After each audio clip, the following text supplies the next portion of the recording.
By the time you get your shoes on, it'll be over Take it anyway. off. You can go outside. Oh, how cute. I already started recording, Fong, okay? Last one I forgot, and it was a little late. Aaron, how are you doing? I'm doing good, Andrew, thank you.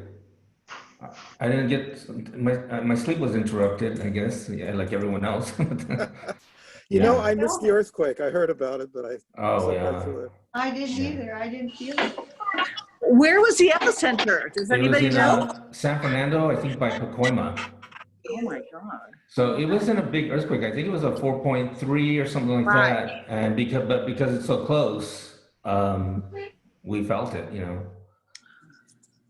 Oh my. Yeah. Hi, Isaac.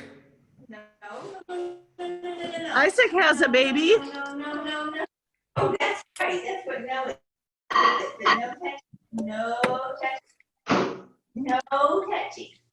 And then I just saw someone log EJ Remsen.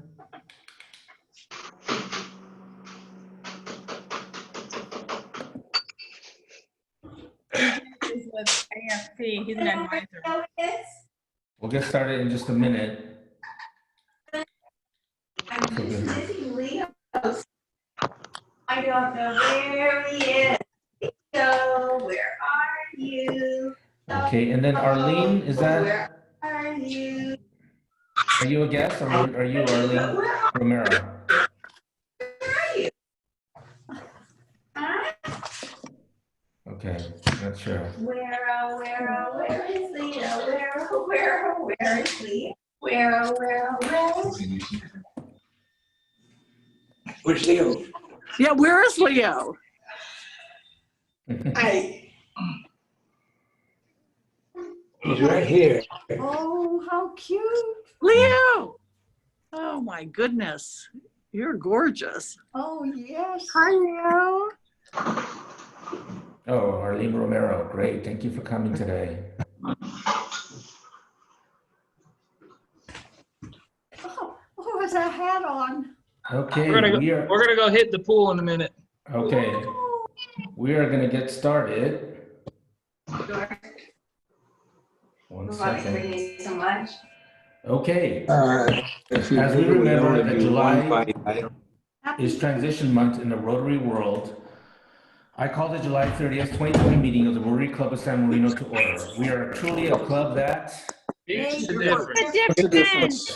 Makes a Thank difference. you. Please stand and join me in, actually, join John Jones in reciting the four-way test, the pledge, and invocation. And let me bring up the four-way test. Okay. And John, Number after you. one, is it the truth? Number two, is it fair to all? Concern, Number three, will it build? will, and better friendships, And number four, will be a beneficial. beneficial to all concerned. Concerned. Okay. Oh, we stand for the pledge. More. I pledge allegiance to the flag Flag of the United of States the United States of America and to the and to the republic republic for which it stands, One one nation. nation, God, under God, indivisible, indivisible, liberty, and justice for all. For all. Oh, so cute. Good luck in 10 years, Dad. Yeah, thanks. Maybe 12 years. John, will you lead us in invocation? I will. Please join me in prayer. Lord, as we test humankind with COVID-19, please watch over us. The hardships to so many, the death to so many, new ways of living. We see help on the way with better treatments and vaccine. However, there is still a long way to go. Bless Rotary response to those in need. So help us with our patience and perseverance. We must trust our faith in ourselves, other people, and foremost in you. All will be well. Amen. Amen. Amen. Okay, I don't know, I don't see Gilda on the call. Gilda, if you're there, please. Oh, there she is. Perfect. I am on. I All arrived. right. Forgive Great. me. At the Late. beach. Quite a few guests today, Gilda. Yes, we do. Mhm. And I'm going to put up the sign in a moment. But because I was late, I'm going to go to the screen and I'm going to go to our visitors and I'm going to ask you to please introduce yourselves. So first off, Jack, yeah, if you can unmute, thank you. Hi. Please introduce yourself.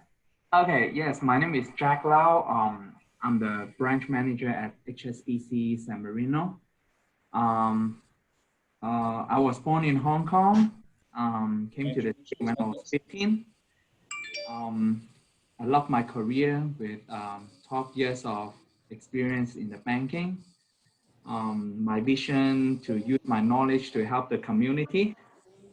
And yeah, very nice to know everyone here.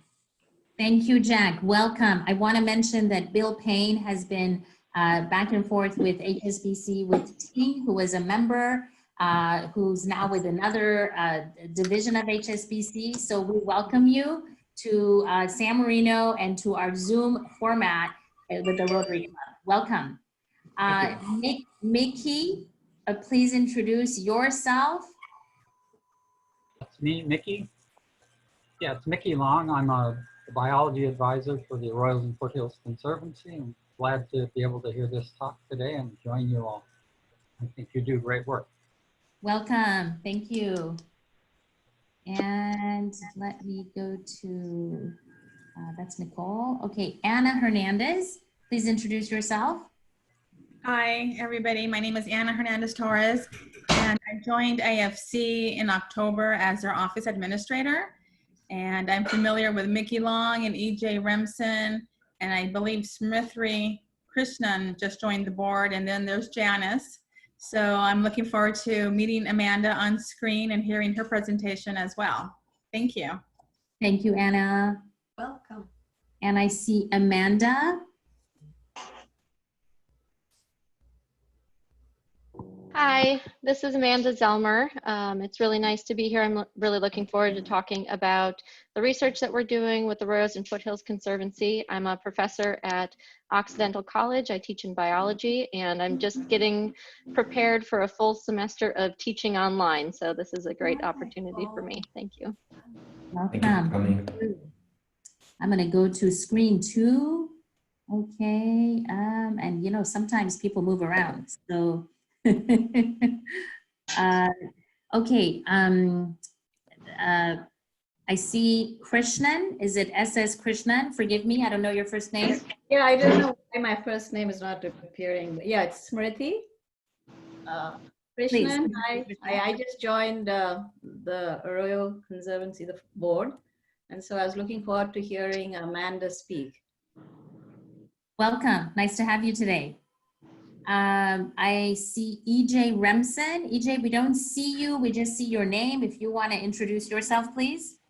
Yeah, hi, I'm on a tablet, and the video kind of messes up the audio and so forth, so I'm turning my screen off, but I'm an advisor to the Royal Foothills Conservancy, and I appreciate being a guest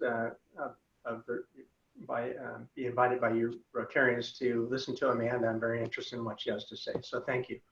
Wonderful, pleasure to have you. And I see a name that says Big Daddy's Big Something. If you want to introduce yourself, please. Hi, this is Mike Kalaki. My son got the honor of naming my phone, so that is the name on my phone. But I'm joining today, listening in. So. All right, Mike, good to see you. And John Howell, please introduce yourself. Yeah, I'm John Howell. I'm with the Arroyos and Foothills Conservancy. And Linda, do you want me to introduce the speaker now? Not quite yet. Not yet, John. Okay, there you go. All right. Did I miss any visitors that are here for the first time? Oh, I see Janice. Janice, if you could introduce yourself. Hi, my name is Janice DeVolio. I'm a board member of Arroyo Foothills Conservancy, so I wanted to hear Amanda's talk. I also happen to be a physician in the community, and today's my day off. So I'm happy to be able to be here, and thank you for the invitation, and I look forward to hearing what Amanda has to say. All right. What a great turnout, Amanda. We can't wait to hear you. That's great. So many people here. So I think I got everybody. If I didn't, please speak up. I think you did, Gilda. I All think right. you did. Thank you, Thank you Aaron. so much for doing that off the cuff, and thank you and welcome to all of our guests. Thank you for joining us today. We have a beautiful turnout today. That's great to see.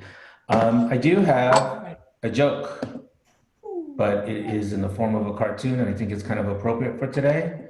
So let me share that. You all see that? So on the top it says humans in 2019. On the bottom, humans in 2020.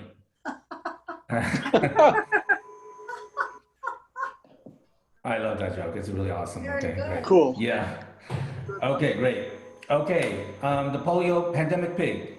Does anyone have any envelopes to share with us today? I see Mike Dreby. Mike, if you can go off of mute and show us, and let me go ahead and spotlight your video. We're all familiar with Porky Pig's saying "That's all, folks," right?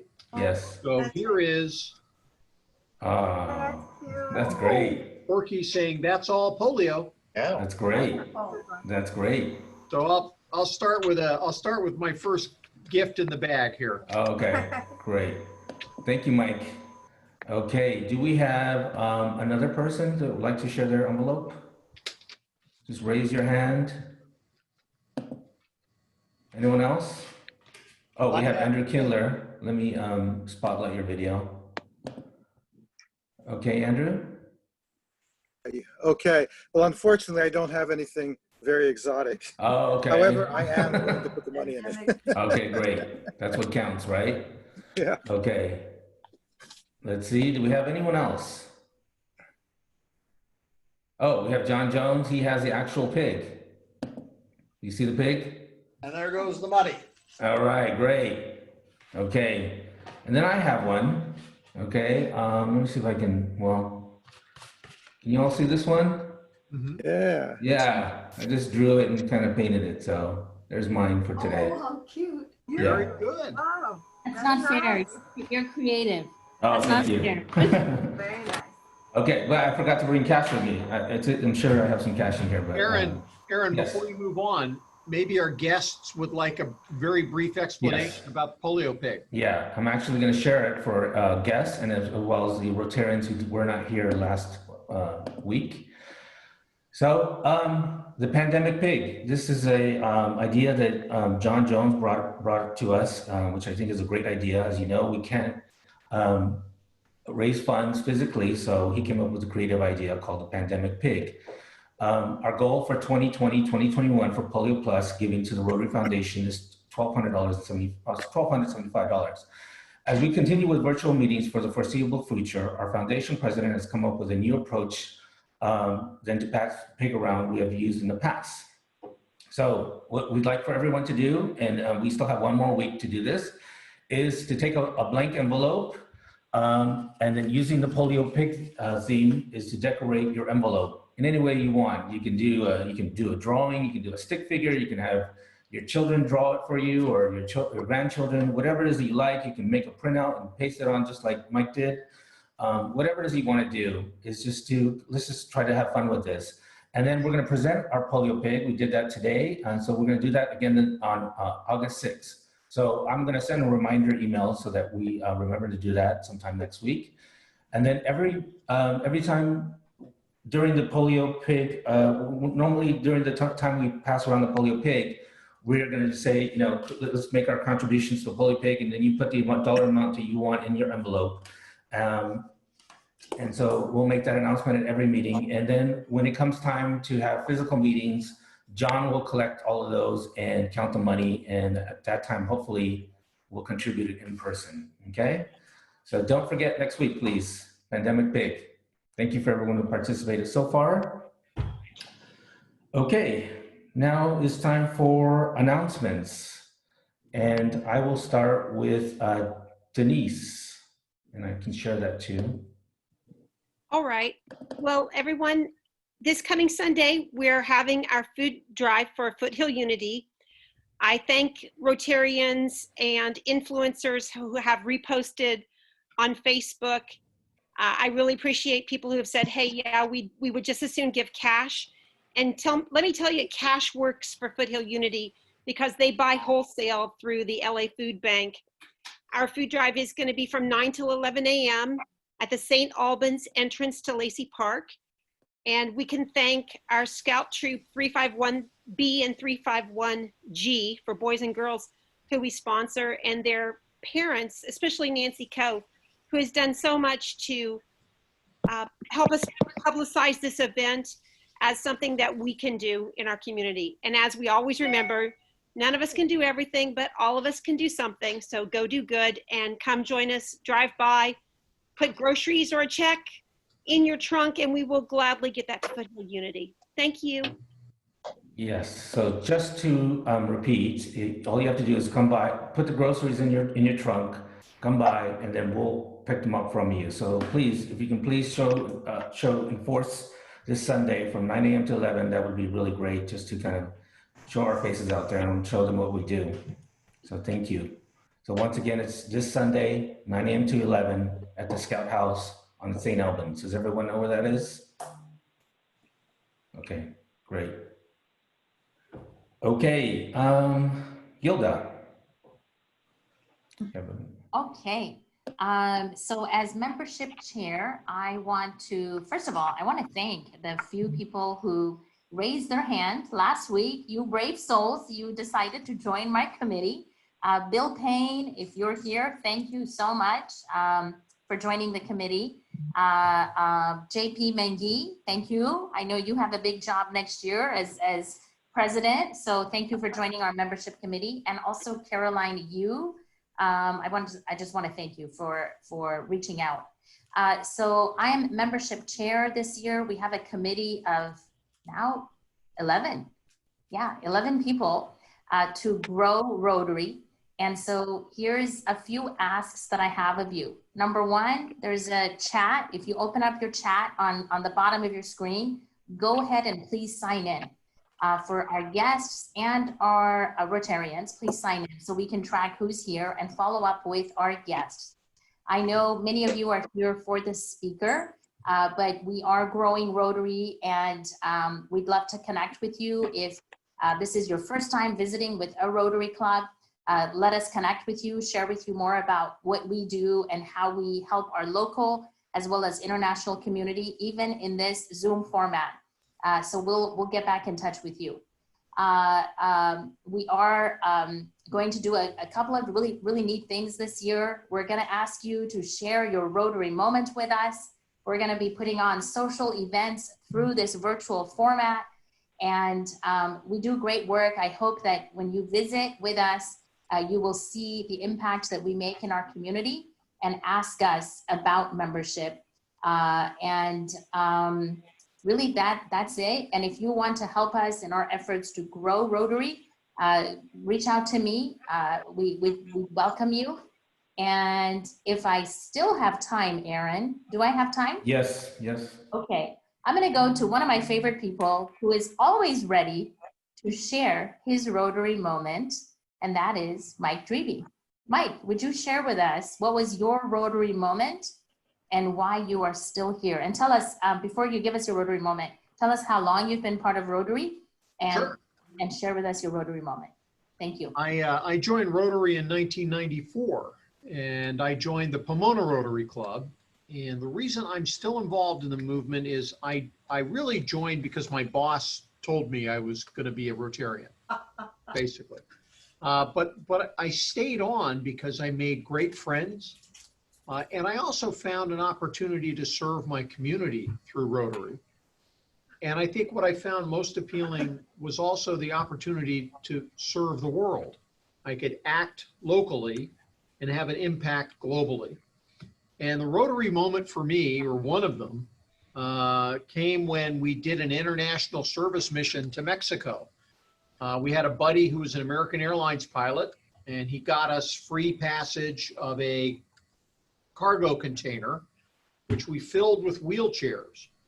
And we went down to Puerto Vallarta. The word had been spread by the local Rotarians there about this wheelchair giveaway.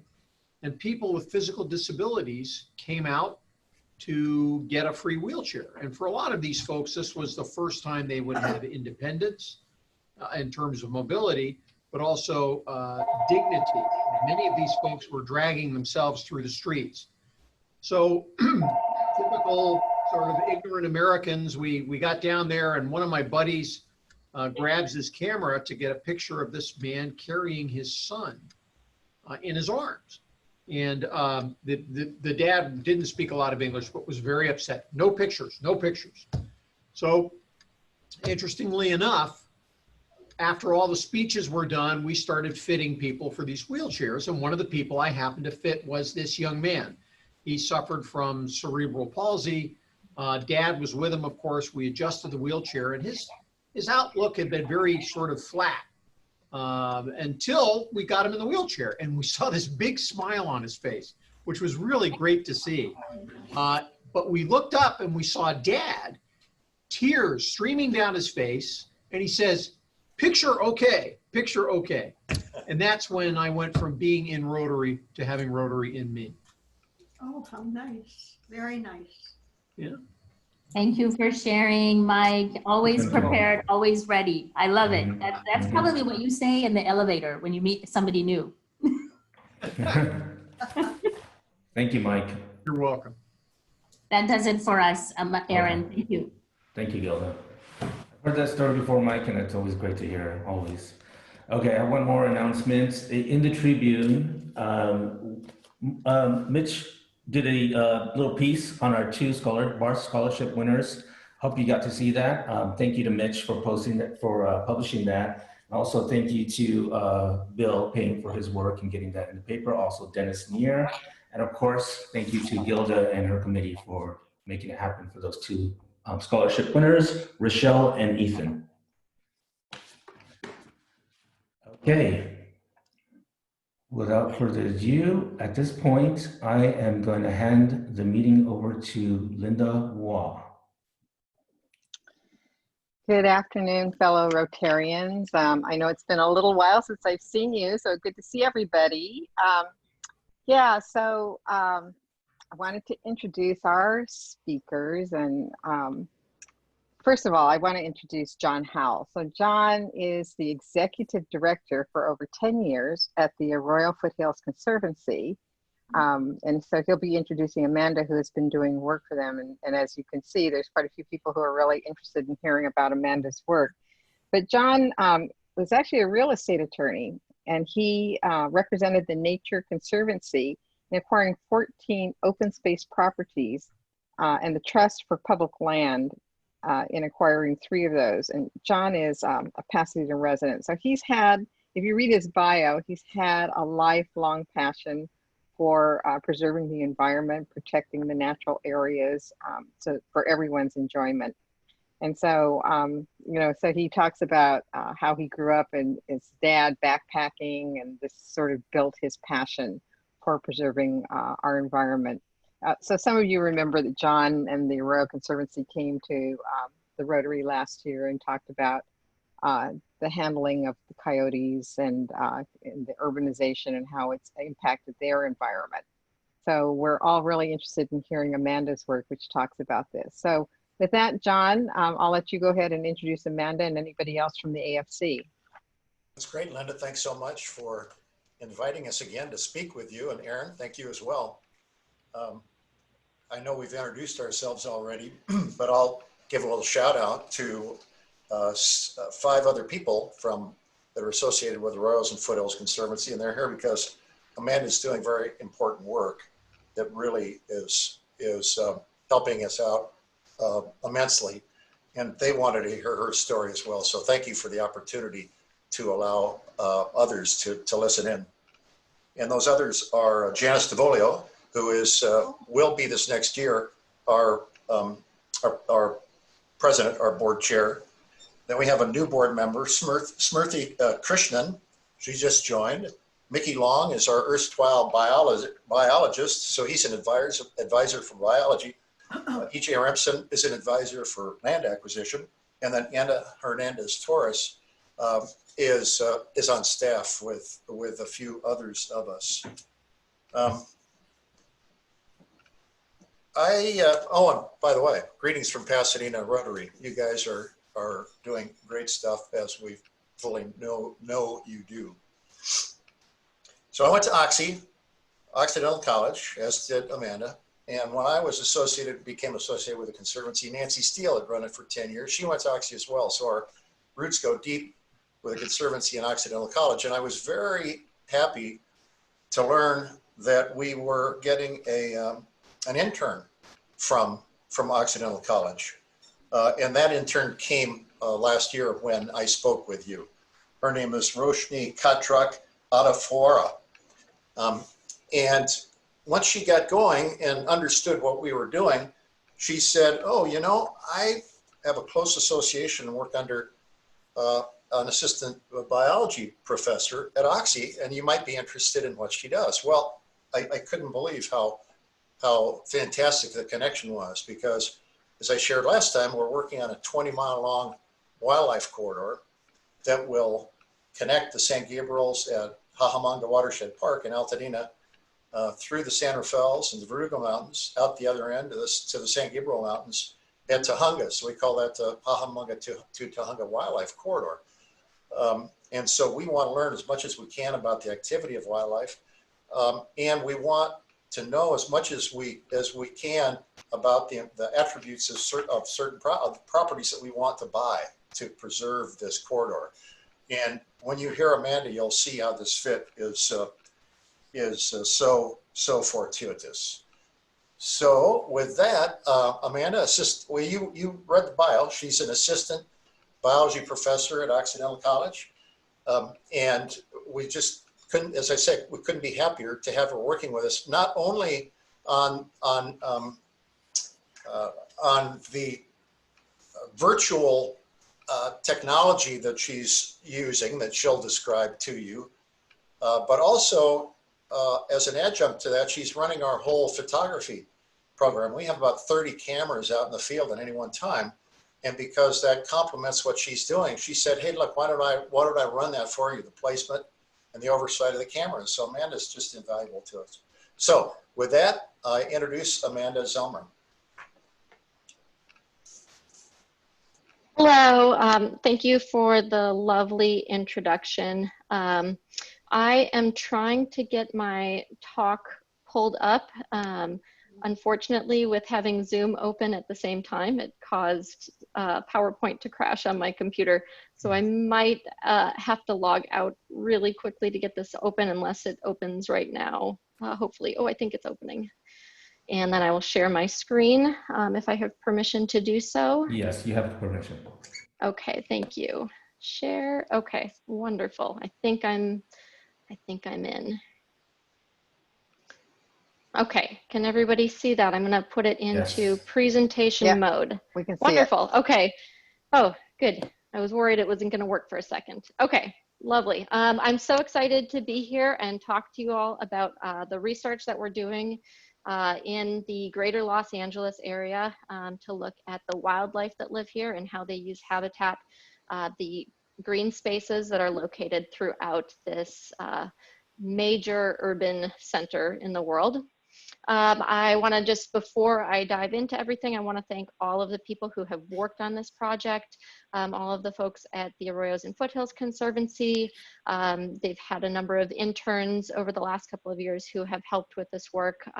Some photographers that live in the area that donate their time to help take pictures of wildlife. And I also want to thank the students that are in my lab that have contributed to this work as well. And we have funding for a lot of this work through the Disney Conservation Fund. So we're incredibly thankful for that. Let's see, how do I get to the next slide? Oh, there we go. And because we're doing this virtually, I thought I would take a minute just to introduce us, introduce who we are and who is working on this project.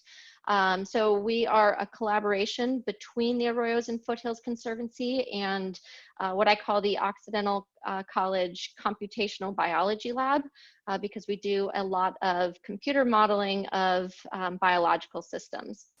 This is me and a few of the students that are in my lab, including Roshni, who was the intern that John was just talking about. And then the Arroyos and Foothills Conservancy, who does a lot of work to preserve, protect, restore habitat throughout the Pasadena, Burbank, Glendale, greater Los Angeles area. They do a ton of work with education as well to introduce kids in the area to our local wildlife and the flora. So I'm so thankful for everything that they are doing.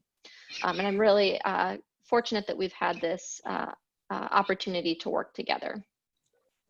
Okay, so what are we doing here? So we are studying how urbanization affects wildlife in Los Angeles. And Los Angeles is really a fascinating place to study this question because we have such a unique topography where you have this huge urban population that is sandwiched in between the ocean and the towering mountains of the San Gabriels.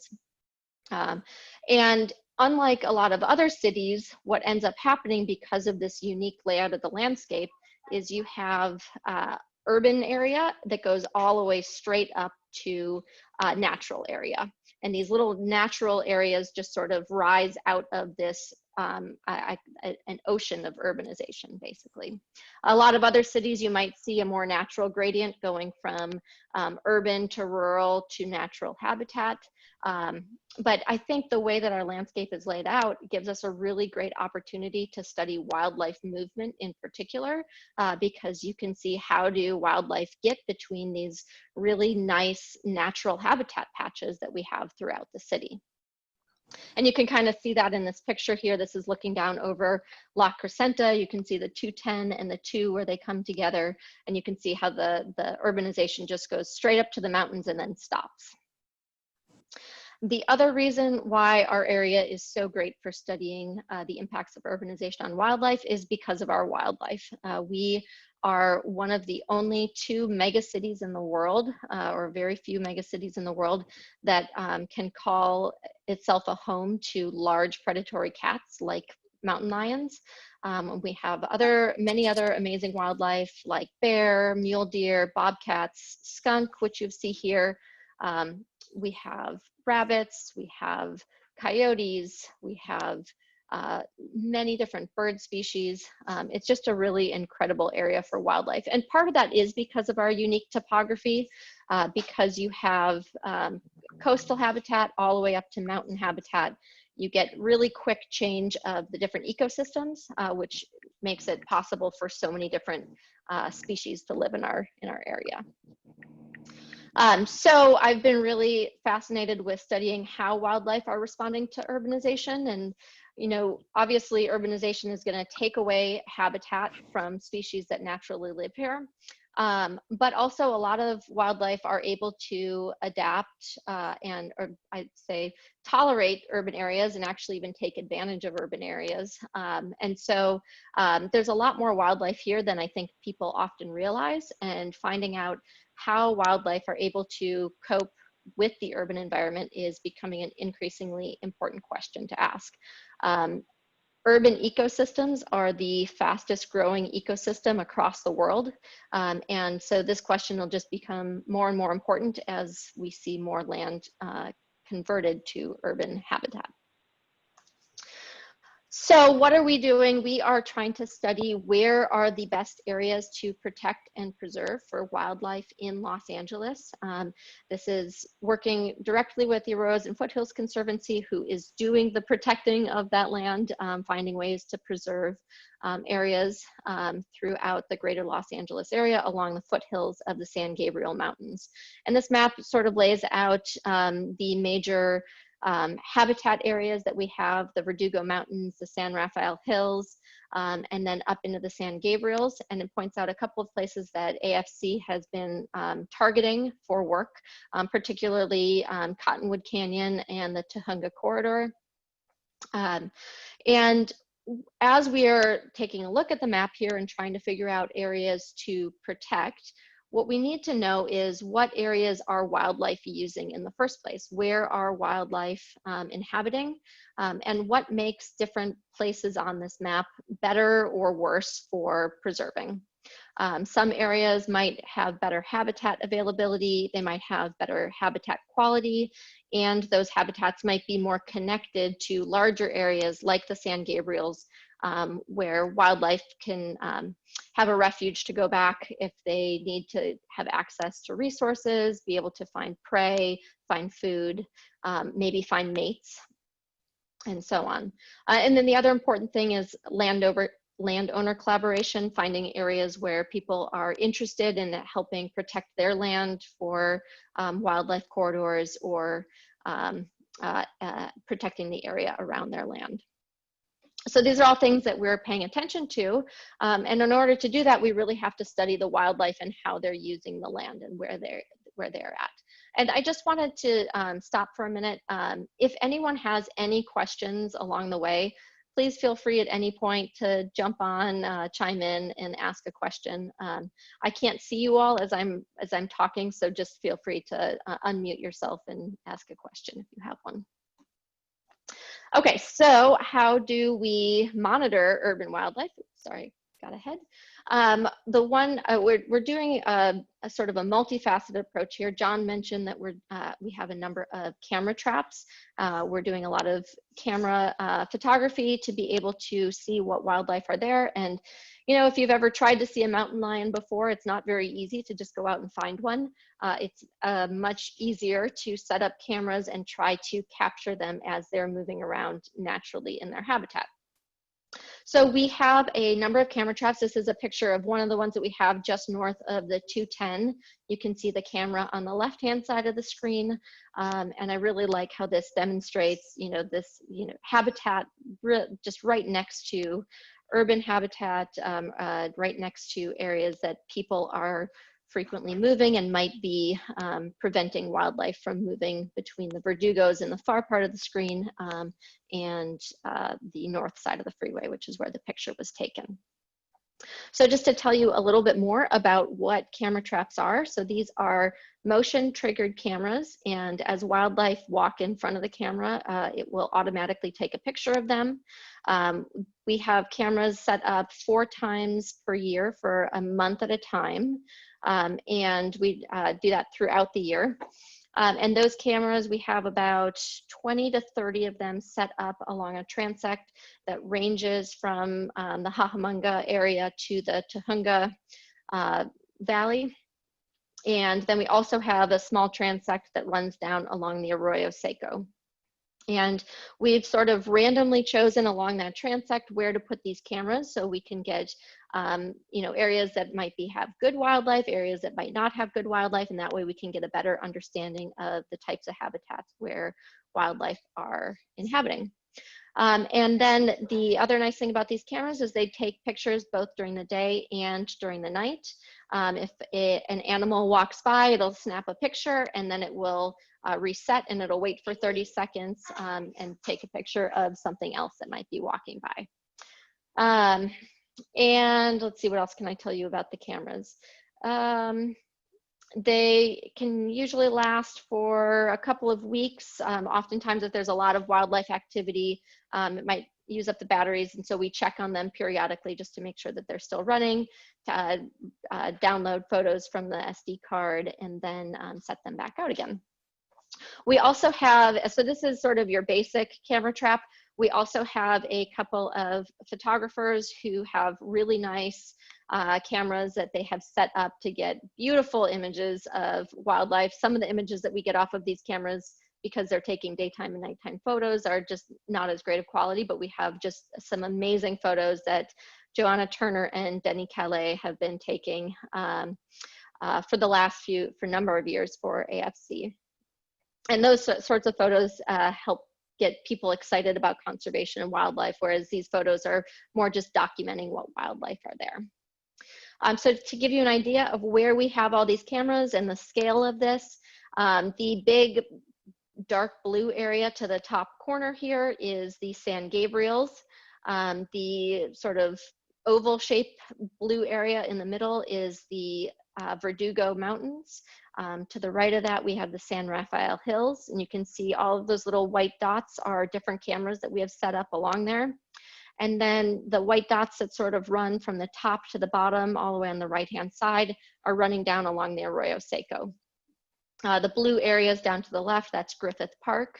And then what the image of what you're seeing here is an image of urbanization. It's a measure of urbanization. The way that we usually measure urbanization is by quantifying impervious surfaces. So things like concrete and buildings are usually used as a proxy to indicate how urbanized something is. So that really bright yellow spot in the middle, that is downtown Glendale, where a lot of the area has been urbanized. Down at the bottom of the screen would be the very top of downtown LA. And San Marino, you're all the way over on the right-hand side of the screen here. Okay, so the other great thing about this camera trap transect is we are working in collaboration, not just with Occidental College and the Arroyos and Foothills Conservancy, but we actually have a multi-city collaboration that stretches across North America and even into Canada. And I think they're trying to get some partners in other countries in Europe right now as well, where we're all using the exact same methods so that we can try to get a better idea of what is happening to wildlife across all of these major cities. This project started out of Chicago from the Lincoln Park Zoo, if you've ever been there. And they wanted to see if they could get other cities to participate in this project so you could have some replication and see if the same patterns are happening with wildlife in different cities, or if wildlife might be responding differently in different cities that have different structures, because some cities are more suburban, some cities are more urban. Like I mentioned, LA is really unique in that we have this sort of habitat islands that rise right out of the sea of urbanization. So this has been really exciting and has led to a lot of great collaborations as well. In addition to the camera traps, we're also working with community scientists, also known as citizen scientists, although we're trying to get away from that terminology so that it is a more inclusive term of community scientists. And community scientists are just the general public, people who might have an interest in wildlife. Maybe they haven't even thought about wildlife before and they have just gone on a walk and they see something and take a picture of it. And they upload it to a database online to try to figure out what it is that they saw. Or because they heard about projects that maybe the Natural History Museum is running and want to contribute to data collection. There are tons of people out there who are contributing to iNaturalist. If any of you out there are already contributing, thank you so much. If you're not, I'd highly recommend downloading the app and trying to get started. You can take pictures of things that are in your yard, pictures of things that you see when you're out hiking anywhere that you visit. I try to, anytime I visit somewhere new, I try to take a picture and record at least one plant, animal, insect, something that I see to contribute to this project. And what's so great about it is, as a scientist, I can get out and I can get really detailed data from a particular area, but unfortunately I can't travel all over Los Angeles at the same time, right? But the benefit of involving community scientists is we can get people, we've got millions of people who live in Los Angeles and they have their eyes open every day and can record all of this wildlife for us. So this is just a snapshot of all of the striped skunk observations that we have collected through iNaturalist over the last few years. Over 8,000 observations of skunk. It's on a order of magnitude that is far greater than I could have done by myself, or that even Arroyo, AFC and my research lab could have done collaboratively. So this is really great that we can get all of these data. And the other great thing about this is by involving community scientists in research like this, you can get a lot more interest and buy-in with conservation. More people get excited about preserving the wildlife that live here. And community scientists are both just snapping pictures of wildlife that they run into, and there are also a number of community scientists that have camera traps set up in their backyards or in their on their properties, and they're capturing wildlife in the same way that we are. And we have some community partners who are setting up some of our cameras and maintaining some of our cameras for us as well, which really helps because, you know, setting up that transect of 20 to 30 cameras can take a really long time getting out there and maintaining those cameras.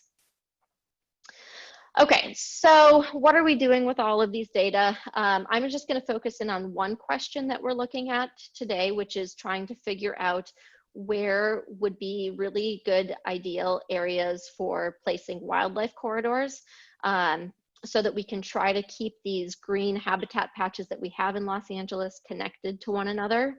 This is an example of what a wildlife corridor could look like, how you would connect habitat patches on different sides of the freeway.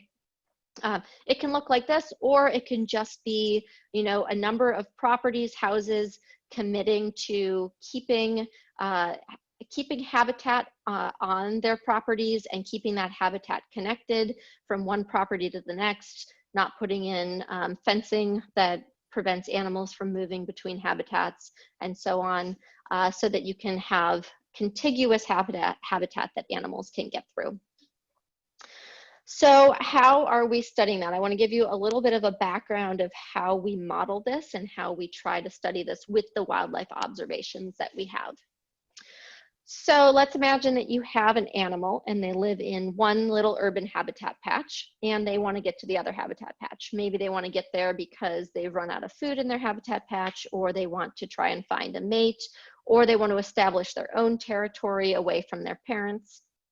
Many reasons why animals might want to move. If you are an animal, probably the easiest thing to do is just walk straight from one habitat patch to the other. So you can walk right across this habitat here, but we have to consider what is lying in between these two different habitat patches. And depending on what is there, it might be easier, or it might be more difficult for those animals to move between the habitat patches. Say, for instance, we have a city is built there. There's tons of buildings. You're probably not going to have your animal just go crawl across all of those buildings and get to the other habitat patch. What's probably more likely is they'll walk around that habitat, okay? Or they could walk around on the other side. So what we're trying to do is we're trying to use the observations that we see along with geospatial data of urbanization in Los Angeles to try and predict where all of the shortest routes are between different habitat patches. So I'll give you an example of that. Let's say you have a bobcat in a star, where the star is here, up in the San Gabriel Mountains, and maybe that bobcat wants to get down into the Verdugo Mountains or vice versa. They could just walk straight across Foothill Boulevard and over to the Verdugo Mountains. Unlikely, although not impossible. They'd have to cross the foothill, and then they'd have to cross the 210 to get over there. But what's probably a lot more likely is that they would try to find maybe the shortest route where they could stay in that green open habitat as long as they could before crossing over. So maybe they would walk all the way to the northwest side and cross over where Tujunga is, or maybe they would cross over to the San Rafaels first and walk maybe through Descanso Gardens and cross, or go all the way over to Cottonwood Canyon on the far side and cross there. And when we do this, we can use, we call it circuit modeling. So it's kind of the idea of thinking about a circuit board and how electricity would move across a circuit board.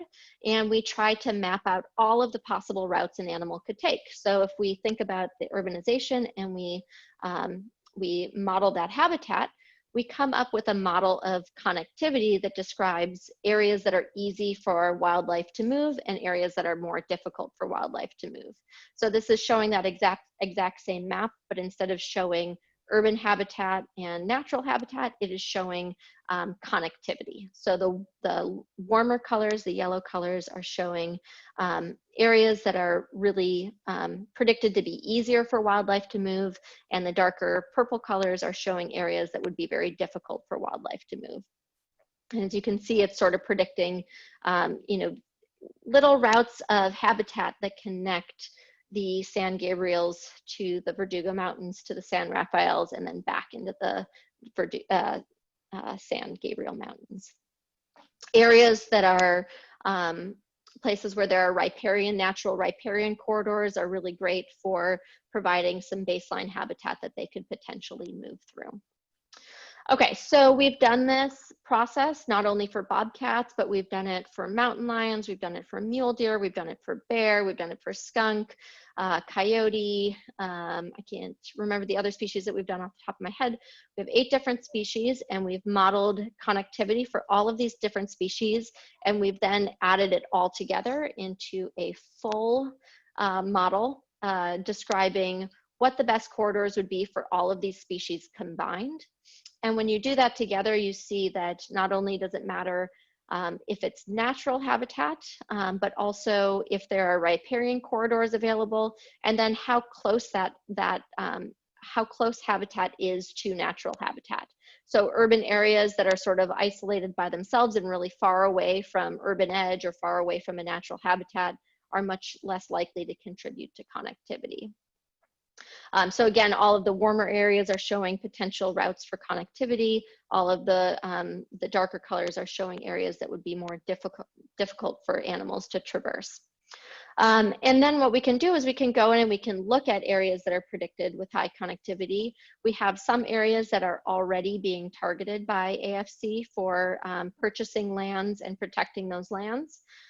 Like Cottonwood and Tujunga, but it also has highlighted some additional areas like the Descanso area that could be really great corridors if we can find ways to restore some of the habitat that is there. That's the biggest problem, is identifying places on here that have the potential for being really great corridors, but maybe have been degraded in some way by, you know, putting up fencing or taking down trees and natural habitat that is there. So this is what we have been working towards. We're super excited about this. We're still putting the final touches on all of this, and we're hoping to publish this research in the next couple months. The other thing that we're doing is we're working with the National Park Service. They have wildlife that have radio collars. So they're collars that record GPS data for them as the animal is moving around through the habitat. And we're going and sort of looking at whether the models that we're creating from our wildlife observations match what the National Park Service is seeing on the ground with the wildlife that they have data for. And that's been a really great collaboration as well. Another sort of interesting spin-off of this project that was completely unexpected was the opportunity to study how urban wildlife are responding to this major shutdown of human activity, a shift in human activities due to COVID. This has been unprecedented and obviously not the way that we want to study how wildlife respond to human activity, but because we had our cameras out already, we are able to see how wildlife are moving. Are they becoming more active as people were less active in the cities? And in some cases, maybe they're becoming less active because we as humans are now spending more time outdoors visiting natural areas because we can't do things like go to movie theaters and so on. So we've actually sort of modified our protocols, and we've had our cameras out all summer long. We set them up just before the shutdown happened, and we've kept them up ever since. This is from one camera that is just north of the 210. It's only 150 meters away from the 210, and these are all images that were taken in the month or maybe 6 weeks after the shutdown happened, and we've gotten tons of wildlife at this one camera. This is a pretty isolated area where you don't have a lot of people hiking, so I think that's sort of contributed to what we've seen here. But we've had bobcats, we've had coyotes, we've had rabbits. We've had many different bird species. We don't always pick up bird species on the camera, but at this one we've gotten lots of pictures of them, including species of special concern that are often not seen. And we've got a quail. We've got multiple rodent species, including kangaroo rats, which are losing habitat all over Los Angeles right now. And trying to think of anything else. We did not get a mountain lion yet at this camera, but I'm hoping to get back out and check the camera soon. So this has been great, and it's led to some new collaborations where we are leading some international conversations about how do we best study the impacts of this shutdown on urban wildlife. I know a lot of people have probably noticed in the news reports of people seeing wildlife in cities. There's been lots of social media posts of, I think there was a mountain lion that visited a mall up in Santa Rosa, California. And people have recorded videos of monkeys visiting tourist locations that have been shut down during the shutdown. And one of the questions that we've been really interested in is it true that wildlife all of a sudden responded to this shutdown and they became more active? Or is it simply that we as people slowed down a little bit with our lives and we had more time to observe what was going on? And I think both of these questions are really interesting. It gives us an opportunity to think about how we interact with wildlife in our cities and ways that we could better protect them and better design our cities so that they can better survive in our cities. Okay, so that's everything that I have prepared for you. I just wanted to thank you for this opportunity to talk, and I'd love to take any questions that you have about the research that we're doing and about wildlife, or if you have other questions about wildlife in Los Angeles, I can take a stab at it. So with that, thank you. Thank you, Amanda. I am going to open this up for questions. If I can just, I'm going to bring your slide down so that I can see who has questions. Is that okay? Yes. Okay. Okay. Okay. Do we have any questions for Amanda? Brian. I have a question. It's perhaps a little technical. You said that you build a circuit map for how the animals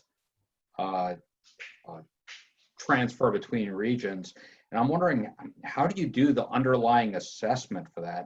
If I were doing it, you know, I'd consider like a Monte Carlo type model, and I was just wondering how you go about doing it. Yeah, that's a good question. So just to dive a little bit more into the details of what we do. So for the map, you could take an approach of sort of randomly seeing where an animal might move, but you could also calculate the total possible routes. So look at the entire map. And what happens is you start with, okay, I have an observation of a coyote in this location, and I have an observation of a coyote in this location. If I was moving from this location to that location, what is the next best movement to do? Should I go to the pixel on the map that is to the east of me, where maybe there's urban habitat or there's buildings, or should I go just north of me where it's green space? And how we sort of set this up is we create a map where we add costs. We add costs to movement for wildlife. So moving to green space is maybe a cost of 1. It's really easy to move there. Moving to an urban habitat would be a cost of 100. It's really difficult to move there. And then we simply calculate all the costs between those 2 points, moving through every single cell. So if you move up 1 cell, it's 1 point, 1 point, 1 point, maybe it's 100 points, 1 point, 1 point. You calculate those total costs, and then you do the same thing through the urban area. Maybe those costs are 100, 100, 100, 100, 1, 1, 100, 1, and that would have a much higher cost. And you do that for the entire map. So you calculate all of the connections between the map. And this is They've actually developed this method by taking it from circuit theory out of physics, where you can calculate what all of the connections would be if you were to imagine sending electricity through that landscape. Thank And you. the costs would be different resistors. Yeah. Thank you. And Denise has a question. Amanda, I'm also teaching and getting ready for online with San Marino Unified. So I Wonderful. feel and your anxiety, maybe a little bit. What I'd like to know is for our high schoolers, what kinds of courses would prepare them for working in your field? We may not have invented them yet, but we'll work on that. Thank you. Yes. Yes. So are you thinking about classes in high school, or are you thinking about classes they should think about taking when they go to college? I would say both. Yeah. So I would say, so environmental classes, I think we're developing more classes I'm noticing on our campus and also at other campuses, just having a good understanding of environmental issues. Basic biology classes, for instance, which will lead into ecology. Environmental science, ecology, climate, I think, is another really important one. So taking classes in geology, on climate now, in the past, and in the future, so we can understand how do we study the climate and how that climate change might impact the different habitats that we have. And then I also think it's really important for students to get experience in computer science. Having a basic understanding in computer science opens up so many opportunities for doing research, and so much biological research and environmental research right now involves things like GIS, maps, downloading satellite imagery data, being able to interpret that data. As I mentioned with the community science data, there's just thousands of observations out there. So there's tons of biological data, but being able to process that data and do something with it and make models like the ones that I'm showing you is a challenge. But if you have a basic understanding of computer science, it puts you so much further ahead in being able to tackle that challenge. All right, thank you very much. Yeah. Thank you, Denise. Great question. Do we have another question here? Please raise your hand or go off of mute. If not, I've got a follow-up question. Okay, Denise, please. So Amanda, did you see, I'm sorry, I didn't get to listen completely while I was listening today, but did you see a huge impact of all of us shutting down in March and April? Like we heard on a KPCC report that the birds didn't have to sing as loudly in decibels, but did you also have a lot of data, or are you starting to crunch some of that data and see observations? Yeah, exactly. We're just starting to crunch all of that data now.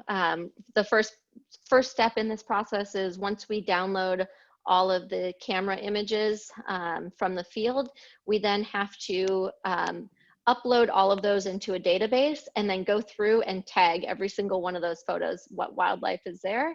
And then we can summarize it and compare to previous seasons. So unfortunately, we're still in that tagging stage, but because it was the summer and there were a lot of students that were looking for opportunities this summer because their summer jobs got canceled or whatever, we've had a lot of interns who have been working on this, going through and tagging the data. So hopefully we'll have an answer to this soon. I did mention that collaboration, the Urban Wildlife Information Network, we have the same process happening in all these cities across the US. And so we're hoping to sort of dive in and look at how different decisions within different cities might have impacted, because some cities did shut down.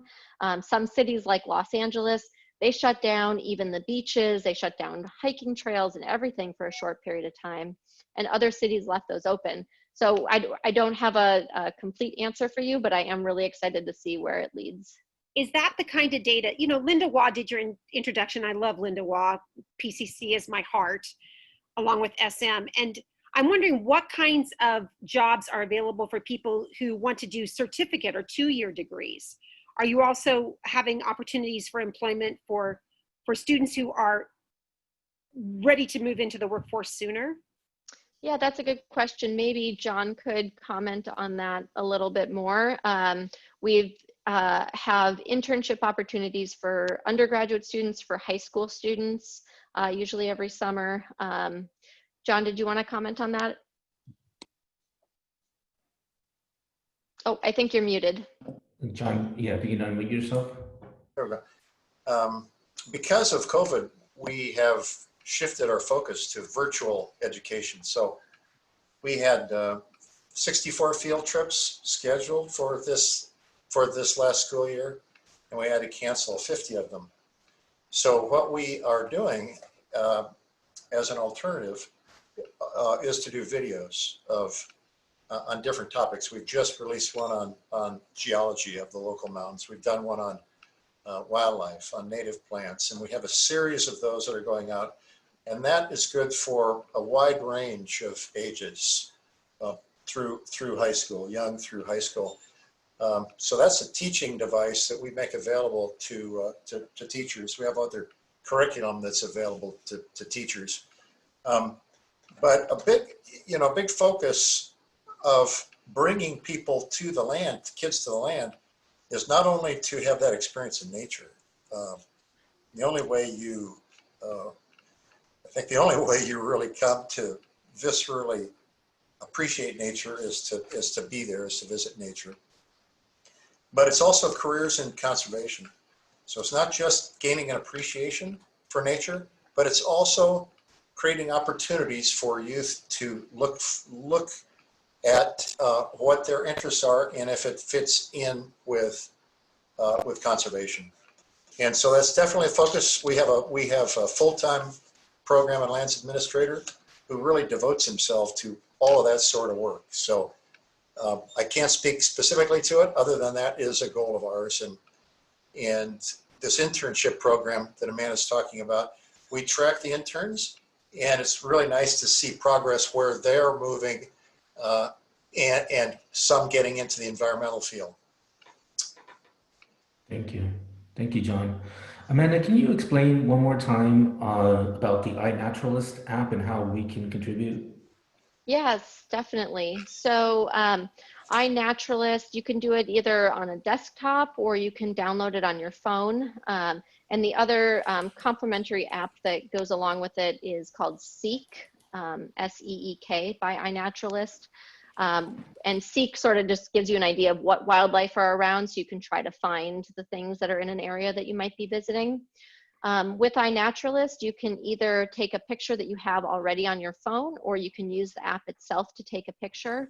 And when you do that, you go out, you snap a picture, and then you upload it to the site. And what it's going to do is it's first going to give you a guess as to what organism is in your photo.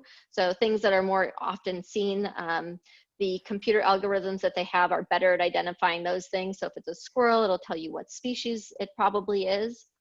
And so you upload your photo, and then what can happen is the community can then help you identify that organism.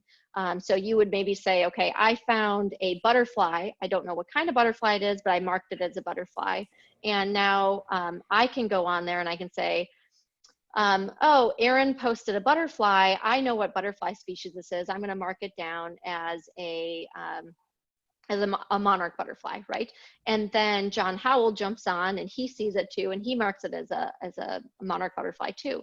And once the image gets enough people agreeing on what species it is, they can, those data will automatically get filtered into research databases that scientists are using to study different species.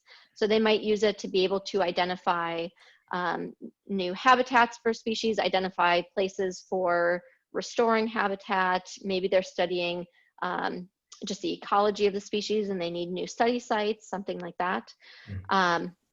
Somebody had mentioned in the chat here, it is a free app that you can download. It's all just powered by the community. Okay. Yeah. So what kind of photos are they looking for? Is it something we can just capture on our walks or here in urban life, or what is totally. it?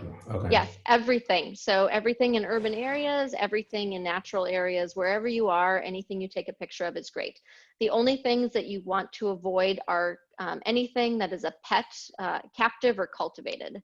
So, you know, if you see a dog with a collar on it, that's not as interesting to the community. Or if it's a plant that somebody has specifically planted in their front yard, it's not there because it naturally lived there. It's there because somebody put it there. So those are the only things that they usually have people avoid. You know, I've seen people use the app to help them identify things. I've also seen researchers use the app. So say they find a lizard. A colleague of mine is looking at pictures of alligator lizards, for instance, across urban areas and then into more natural areas, and seeing how often you find lizards that have had their tails broken, because that's an indication of predation and stress that those animals might be having. And so pictures everywhere, even if it's the same species every single time, is great. All of that data is wonderful data that we can use. So the most important thing is just trying to get a clear photo that people can use to identify. Great. Sounds like a good opportunity to contribute. Yes. Do we have any more questions? Please raise your hand or unmute. Okay, Amanda, thank you so much for coming today. We really appreciate your program, very interesting. We will be donating a book on your behalf to our Kroll Public Library, and we want to thank Lois Derry for continuing to take care of that for our club. Thank you all for joining us today. Next week, our guest speaker is Dr. Gay Yuan from the Chinese American Museum, speaking about preserving the roots of Chinese Americans in Los Angeles. And we'd like to thank Linda Waugh for bringing that program to us, as well as the programs committee, and thank Linda Waugh for bringing our program today. Both Amanda and John, thank you so much for coming. Rotarians and guests, thank you for coming today. Thank you, Jack Lau, Smriti, Mickey Long, Janice Davolio, Anna Hernandez, EJ Remsen, and of course, John Howell. Thank you so much for coming today. 2 reminders, if you can remember for next week, your pandemic pig envelopes, let's try to make that fun. And then also this Sunday from 9 a.m. to 11, the food drive at the Scout House on St. Albans. So please show up to that. With that, the July 30th, 2020 meeting of the Rotary Club of San Marino is adjourned. Thank you so much for joining us today. Thank you. Thank you so much. Thank you. Thank you. Thank you, Thank Amanda. you. Thank you, John. Thank you. Very nice. Good. Yeah, that was great. That was great. Good turnout.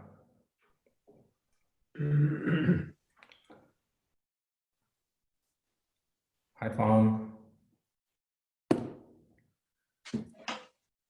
Hey, Dennis. Hi. Okay, enjoy the So, rest. Aaron, you noticed that we got the district dues.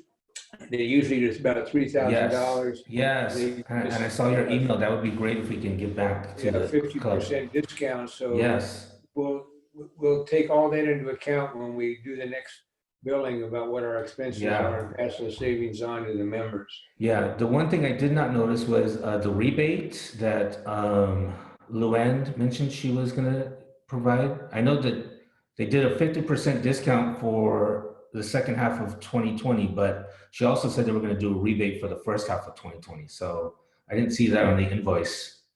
I can follow up with her on that. Yeah. So yeah, that'd be great if we can pass along the savings. We will. Yeah. Thank you all. All right. Bye-bye, everybody. Okay, bye-bye. Looks like I'm going to end this meeting.